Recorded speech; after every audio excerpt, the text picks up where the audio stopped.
સમાચાર જામનગરથી કે જ્યાં મિશ્ર ઋતુ સંક્રમણના કારણે વાયરલ બીમારી વકરી છે। જીજી હોસ્પિટલમાં ઓપીડી કેસોમાં 10થી 15% વધારો થયો છે। બદલાતી આબોહવા સાથે મિશ્ર ઋતુ સંક્રમણના કારણે વાયરલ બીમારી વકરી છે।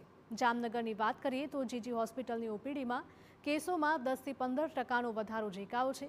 તો હોસ્પિટલમાં તાવ, શરદી, ઉધરસ સહિતના દર્દીઓમાં વધારો જોવા મળ્યો। નાના બાળકો અને વયોવૃદ્ધોમાં શરદી ઉધરસનો રોગચાળો વધ્યો છે। ત્યારે આ મિશ્ર ઋતુમાં સંક્રમણથી બચવા તબીબો ખાણીપીણીમાં તકેદારી રાખવા માટે સલાહ આપી રહ્યા છે। આ જે મિશ્ર ઋતુને કારણે જે રોગો થાય છે અને રોગોની સંખ્યા વધે છે પેશન્ટની, દર્દીઓની, તો તેમાં ઉપયોગી છે। ખાસ કરીને આજે અત્યારની પરિસ્થિતિ છે એમાં ઓપીડી કેસમાં કેટલો વધારો જોવા મળી રહ્યો છે?